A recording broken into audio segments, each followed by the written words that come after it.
Welcome to NS TV. నేను రాజీవ్. ముందుగా headlines చూద్దాం. కామారెడ్డి జిల్లా సదాశివనగర్ మండలం పద్మాజీవాడి సొసైటీలో ధాన్యం తడిసిన రైతుల ఆందోళన మాజీ జెడ్పీటీసీ పడిగేల రాజేశ్వరరావు గారు పద్మాజీవాడి సొసైటీ పరిధిలో గల ఉన్నటువంటి రైతుల తడిసిన ధాన్యాన్ని పరిశీలించడం జరిగినది. సొసైటీ పాలక సిబ్బందిని కలిసి ప్రశ్నిస్తూ రైతులందరి ధాన్యాన్ని వెంటనే తరలించాలని, అవసరమైన రవాణా సౌకర్యాన్ని వెంటనే కల్పించాలని, పూర్తి స్థాయి వర్షాలు పడకముందే త్వరితగతిన తగిన చర్యలు తీసుకోవాలని తెలియజేయడం జరిగినది. రైతులందరితో కలిసి మాట్లాడి వారికి పూర్తిగా అండగా ఉంటామని భరోసా ఇవ్వటం జరిగినది అని మాజీ జెడ్పీటీసీ పడిగేల రాజేశ్వరరావు తెలపడం జరిగినది. రైతుల జీవితాలతో ఆటలాడుకుంటుంది.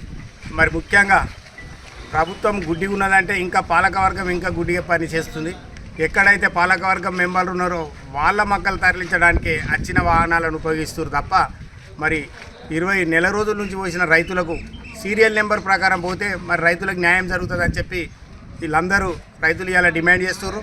ముఖ్యంగా వర్షాల వల్ల రాత్రి కురిసిన వర్షానికి మొత్తం పంట నానిపోయింది. సంచులలు ఉన్నాయి కూడా ఖరాబ్ అయినాయి. ఇటు వడ్లు కానీ మక్కలు కానీ తీవ్ర ఇబ్బందులు. ఇంకా జొన్నలు కొంటామని చెప్పి ఇంకా జొన్నల కాంటం దిక్కులేదు. మరి ప్రభుత్వానికి ఏంటంటే రైతులను మోసం చేయకుండా మీరు ఏదైతే చేయాలనుకుంటారో అది నిర్దిష్టంగా పనిచేసినట్టయితే మరి రైతులకు కూడా మేలు జరుగుతుంది. ఇలా చూస్తుంటే మరి పద్మాజీవాడి మల్లిపేట కల్వరాల రైతాంగాన్ని చూస్తే మరి ఘోరమైన పరిస్థితి అయింది. మా నీళ్ళకి వెళ్ళి మక్కలు దేవే పరిస్థితి అయింది. సంచులు నింపినవి కూడా నానిపోయినాయి. మరి ఈరోజు మరి లారీలను పంపించమని చెప్తున్నారు. వీళ్ళన్నీ కోరేది ఏంటంటే కాంటలు చేసిరు. మరి కనీసం లారీలను పంపితేనన్నా మా మక్కలు చేరుతాయి వెళ్ళిపోతాయి అని చెప్పి రైతులు కోరితే అధికారులు నిమ్మకు నీరెత్తినట్టున్నారు. అధికారుల నిర్లక్ష్యం ఉంది. మరి ముఖ్యంగా కూడా ఏ అధికారిని అడిగినా కూడా లారీలు వస్తున్నాయి అంటారు తప్ప లారీలు రావడం లేదు. మరి వచ్చిన లారీ కూడా అది లోడ్ చేసుకుంటుందని కూడా నమ్మకం లేకుండా అయింది. మరి ఇప్పటికైనా కాంగ్రెస్ ప్రభుత్వము మరి రైతు ప్రభుత్వం అని చెప్పుకుంటుంది. మరి గతంలో అయితే వ్యవసాయం పండుగుండే, ఇవాళ మళ్ళీ దండుగానే పరిస్థితి తీసుకొచ్చింది కాంగ్రెస్ ప్రభుత్వం. ఇప్పటికైనా మా డిమాండ్ ఏంటంటే ఖచ్చితంగా మీరు ప్రతి ధాన్యాన్ని కొనకపోతే చేతులు ఎత్తేయండి.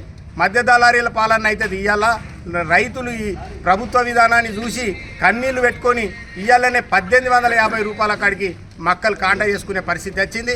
మరి ఏదైతే మీరు మద్దతు ధర ప్రకటించారో దానికి మీరు కొనుగోలు చేసినట్టయితే ఈ 5 రోజులలో మొత్తం మక్కలను తరలించినట్టయితే మరి రైతులకు మేలు జరుగుతుంది. ఒకవేళ లేని ఎడల మరి రైతులందరూ కలిసి కూడా ప్రభుత్వ కార్యాలయాల మీద దాడులు కానీ రస్తారోకోలు కానీ నిరసన తెలిపే పరిస్థితి ఏర్పడుతుందని చెప్పి కూడా ఈ సందర్భంగా హెచ్చరిస్తున్నాం. ఒక అధికారిని నియమించమని చెప్తున్నాం. గతంలో అయితే ఇటువంటి పరిస్థితి వస్తే రోడ్ల మీద పోలీసులను పెట్టి లారీలను మలుపుకొచ్చి ధాన్యం తరలించి రైతులకు మేలు చేసే పరిస్థితి ఉండే. ఇవాళ రైతుల గురించి పట్టించుకోవడం లేదు. ఖాళీ మాటలు చెప్తున్నారు పోతున్నాయని చెప్పి అదని ఇదని. ఈ ధాన్యం తరలించినాక మరి రైతులు ఎక్కడ ఇబ్బందులు పడరు. రైతులు ఎవరిని కూడా ఒక మాట కూడా అనరు.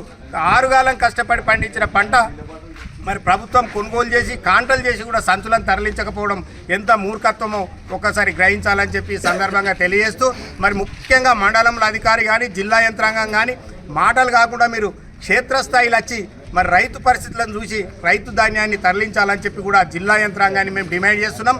కేవలం మీరు ఆఫీసులలో కూర్చుండి ధాన్యం పోతుందని చెప్పి అటు ప్రభుత్వానికి ఇటు రైతులకు ఇబ్బంది పెట్టే బదులు మీరే క్షేత్రస్థాయికి వచ్చి వాస్తవాలు తెలుసుకొని ఏదైతే మొదలొచ్చిన రైతులు సీరియల్ నెంబర్ ప్రకారం ధాన్యాన్ని తరలించినట్టయితే రైతులు కూడా ఎక్కడ కూడా అల్లరి చేయరు.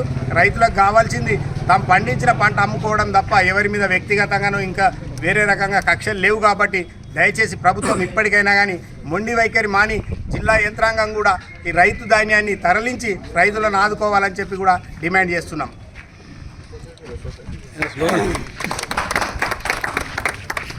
రైతుల ఐక్యత, రైతుల ఐక్యత, రైతుల ఐక్యత, రైతుల ఐక్యత. ధాన్యాన్ని వెంటనే, ధాన్యాన్ని వెంటనే, ధాన్యాన్ని వెంటనే, ధాన్యాన్ని వెంటనే. అధికారులు మొద్దు నిద్ర, అధికారులు మొద్దు నిద్ర. శాతగాని ప్రభుత్వం, శాతగాని ప్రభుత్వం దిగిపోవాలా.